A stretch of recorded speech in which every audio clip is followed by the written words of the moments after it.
Penolakan-penolakan yang terjadi di Mekah itu terjadi nggak di Yatsrib? Ini yang menarik. Jadi di Yatsrib itu penolakan itu bisa kemudian lewat. Apa rahasianya? Kalau dugaan saya kecepatan. Oh, nggak sempat mereka ya melakukan itu karena Iya, saking cepatnya ya. Saking cepatnya. Betul, betul. Kalau betul, kemudian betul. kita nggulir kan proses ini lambat. Mereka musuh ini menyiapkan antinya, ya, menyiapkan antivirusnya. Betul, gitu. betul. Makanya speed ini juga menjadi sangat penting. Sekali. Di Mekah, lambatnya perubahan itu memperkuat musuh untuk tetap membuat benteng pertahanan sehingga gagal peleburan di Mekah. Tetapi berbeda dengan di Madinah. Di Yatsrib perubahan begitu cepat sehingga Lagarde-nya pun tidak siap untuk menyiapkan hambatan. Jadi memang quantity dan quality itu dua-duanya menjadi sangat penting. Quantity juga oke, harus, quality juga oke, harus. Speed juga harus. Bahkan kualitas itu menunjukkan kuantitas. Kuantitas menunjukkan kualitas. Bismillahirrahmanirrahim. Assalamualaikum warahmatullahi wabarakatuh. Konco-konco angkringan, kita jumpa lagi di podcast Sirah The Series. Kali ini seri 7. Kita akan membahas tentang respon dakwah. Tentu saja ketika Rasul menyampaikan dakwah, itu responnya macam-macam. Ada yang menerima, ada yang menolak. Tetapi menolak pun juga macam-macam, ada prosesnya. Nah, kita akan membahas itu semua di seri ke-7 ini, sekali lagi bersama Mas Ihsan Reksonegoro. Monggo Mas Ihsan, kira-kira bagaimana respon orang-orang Mekah maupun Madinah, nanti bisa kita bahas dua-duanya. Karena kita tidak sedang membahas dalam arti timeline, tetapi membahas secara pemetaan respon terhadap dakwah yang dibawa Rasul ini. Monggo silakan. Sebelum kita bahas itu, kita perlu melihat teori bagaimana Mesir itu melakukan perubahan. Jadi memang pada tahap awal itu akan ada penolakan. Jadi setiap kali kemudian ada ide, itu masyarakat secara umum itu kemudian akan menolak. Mayoritasnya ini alami. Ya. Kenapa? Yang nampak menolak. Ya. Sekalipun kalau kemudian kita mau cermati, akan ada yang menerima. Ya. Cuma secara umum masyarakat menolak. Ya, kita bahas sudah di seri 6 kemarin tentang bagaimana tipe-tipe masyarakat. Ada inovator, ada early adopter, ada early majority, ada late majority, ada laggard. Videonya bisa dilihat di sebelah sini. Monggo silakan. Ya. Nah, jika kemudian proses dakwah ini berlanjut, maka kemudian masyarakat kemudian akan menyesuaikan diri. Jadi awalnya itu menolak, kemudian setelah itu kemudian akan merespon agar kemudian tidak bergulir perubahan. Jadi mereka sudah menyesuaikan diri. Atau mungkin sebelum menolak bahkan menganggap biasa dulu, alah nggak apa-apa, menyepelekan, mungkin startnya malah gitu dulu. Itu nanti kita akan detailkan itu, tetapi secara umum ringkesnya itu akan ada penolakan. Setelah kemudian ada penolakan, kemudian mereka kemudian istilahnya itu menahan.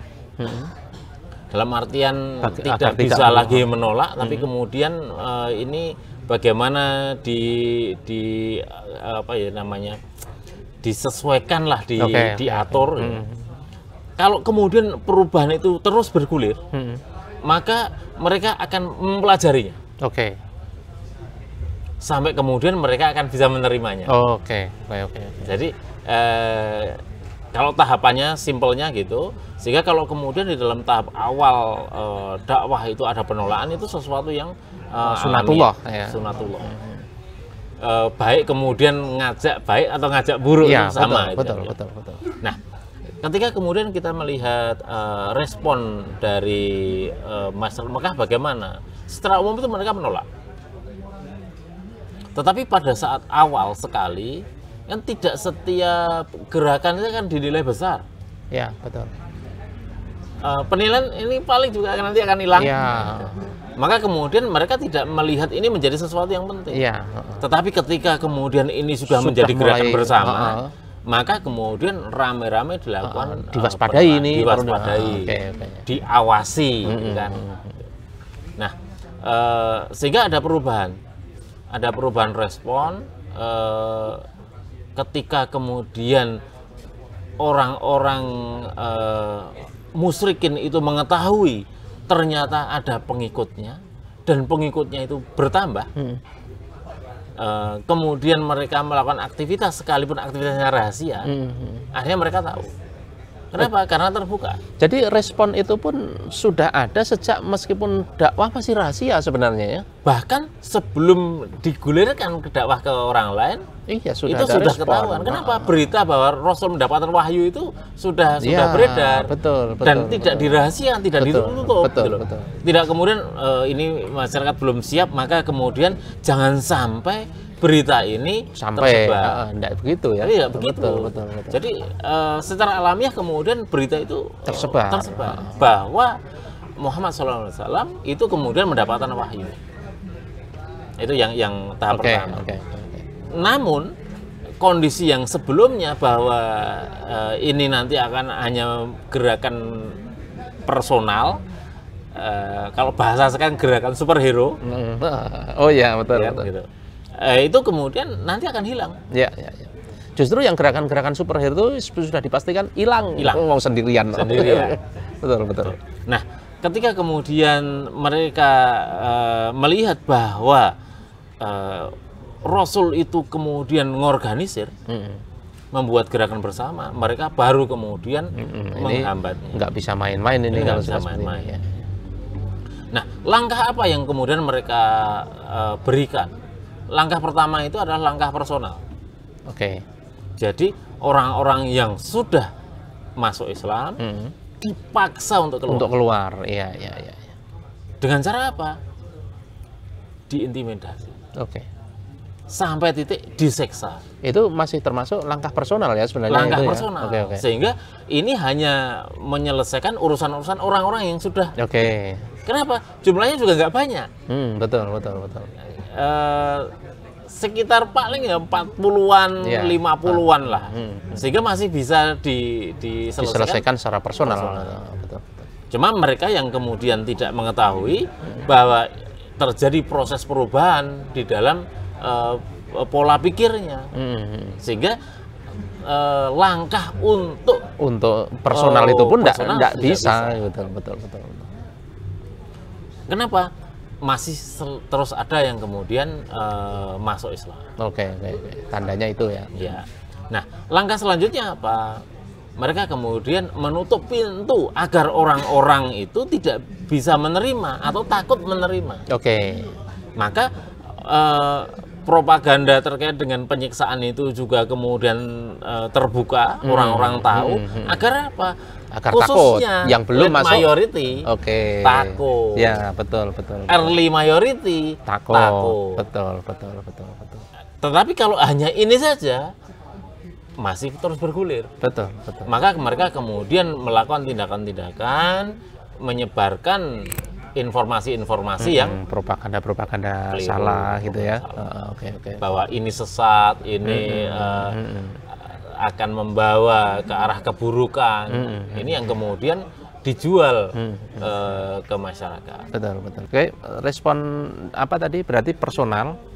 Kemudian ini sudah tidak personal lagi ya. Ini sudah propaganda itu Propaganda, lebih, so opini ke publik. opini publik sudah sistem ya. Ya. Oke. Dalam artian harapannya apa? Publik itu kemudian tidak mau kemudian terlibat. Ya, menjauhkan diri gitu ya. Apalagi respon yang dilakukan? Yang ketiga, ini menutup pintu dukungan. Sehingga orang-orang yang kemudian melindungi dengan berbagai motif itu kemudian ikut terlibat, ikut terkena dampaknya. Kita petakan lagi. Inovator yang sudah terlanjur masuk, selesaikan secara personal. Dipersekusi dan lain sebagainya. Ya. Kemudian untuk mencegah early majority, early adopter, itu propaganda. Ya. Kemudian yang ketiga tadi apa? Yang ketiga itu bagaimana agar pendukung melepaskan dukungannya. Melepas dukungan. Sehingga dia tidak ikut masuk Islam, tetapi dikenai pasal sebagaimana yang sudah masuk Islam. Iya. Biar tidak lagi mendukung. Harapannya seperti itu. Oke. Contohnya siapa kalau yang ini? Yang pendukung yang kemudian ikut. Apa ketika Talib. itu juga Bani Hasyim secara boikot Bani Hasyim itu boikot termasuk Bani, ya. itu adalah upaya agar apa? Bani Hasyim itu melepaskan dukungan perlindungan kepada Rasul. Nabi. Secara umum responnya di Respon situ. 3 itu ya. Setelah itu kemudian sudah Rasul kemudian membawa dakwah ini keluar kan. Oke, betul. Nanti beda lagi ya. Sudah beda cerita. Beda cerita. Jika ketika nanti kita menganalisis Mekah Yastrib itu berbeda dengan ketika kita motret Mekah. Nah, ya. Atau ketika kemudian kita motret dakwah di Yastrib. Gitu. Dan apa yang terjadi di Mekah, penolakan yang terjadi di Mekah itu terjadi nggak di Yatsrib? Nah, ini yang menarik. Jadi di Yatsrib itu penolakan itu bisa kemudian lewat. Apa rahasianya? Kalau dugaan saya, kecepatan. Oh, enggak sempat mereka ya melakukan itu karena saking cepatnya ya. Saking cepatnya. Betul. Kalau kemudian kita nggulir kan proses ini lambat. Mereka musuh ini menyiapkan antinya, menyiapkan antivirusnya. Betul. Makanya speed ini juga menjadi sangat penting. Betul. Apa yang terjadi di Yatsrib itu kan berbeda dengan yang di Mekah karena penolakan yang terjadi di Mekah itu tidak sempat terjadi di Yatsrib. Variabelnya karena kecepatan itu gitu. Walaupun tentu saja ada variabel lain yang tapi kita dalam kasus ini kita coba melihat kecepatan ini yang kemudian tidak bisa direspon oleh tokoh-tokoh. Semakin kita menggulirkan perubahan itu lama, semakin musuh itu bisa menyusun strategi untuk menghentikan perubahan ini. Otomatis kan gitu, rasional begitu. Kenapa? Karena mereka punya kekuatan. Ya. Mereka tidak diam aja dan tidak bodoh juga gitu kan, betul. Memainkan media, memainkan opini, menggerakkan penolakan dan sejenisnya. Iya, betul. Tapi kalau kemudian sangat cepat, mereka tidak bisa merespon. Ya, belum sempat merespon sudah gede duluan gitu, betul. Kenapa? Karena mereka juga tidak ketika menjalankan sistem yang ada itu, mereka juga kemudian berhadapan dengan mereka sendiri. Betul. Maka akhirnya telat ngerespon. Maka salah satu kunci kita ketika mau menggulirkan perubahan cepat. Jadi ada proses kemudian dakwah ini istilahnya itu tidak boleh nampak. Kemudian harus ada proses untuk menampakkan. Dan ini harus kita gulirkan cepat sekali. Walaupun tentu saja kita tahu ya, pertama itu yang menyambut sedikit. Tetapi dari sedikit menuju banyaknya ini kan eksponensialnya kan kelihatan, gitu kan. Tidak terus kemudian landai terus, itu kan nggak eksponensial gitu. Kenapa? Karena nanti ketika early majority itu ngambil, itu langsung kok. Iya, cepet banget early majority ya. Kenapa dia nggak mikir ini nanti konsepnya bagaimana? Dia nggak mikir. Seperti halnya itu Sa'ad bin Mu'adz ketika pokoknya ikut saya, ikut semua itu. Betul. Jadi yang membuat kecepatannya di situ karena early majority itu relatif tidak perlu mikir. Modal dia percaya. Berarti yang sedikit lambat itu di mana? Tadi inovator cepet banget. Iya. Mungkin jurang tadi ya. Inovator menuju early majority itu agak lambat. Nanti early adopter ke early majority itu juga mungkin ada jurang di situ yang kemudian ada semacam hambatan gitu ya. Tapi begitu terlampaui itu cepat sebenarnya ya. Betul. Ya, kita jadi bisa memetakan ya, kenapa bisa cepat dan kenapa lambat dan kenapa harus cepat, kenapa harus lambat, ada semuanya ya, betul. Oke. Konco-konco angkringan, itu respon-respon yang terjadi di masyarakat ketika digulirkan sebuah perubahan. Nabi mengalami itu. Ada yang lambat, ada yang cepat.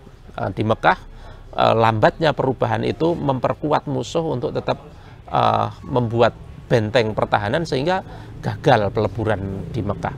Tetapi berbeda dengan di Madinah, di Yatsrib.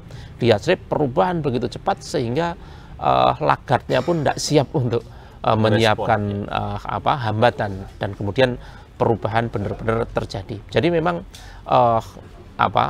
quantity dan quality itu tidak bisa kemudian dipilih salah satu. Dua-duanya menjadi sangat penting. Quantity juga oke, harus, quality juga oke, harus. Speed juga harus.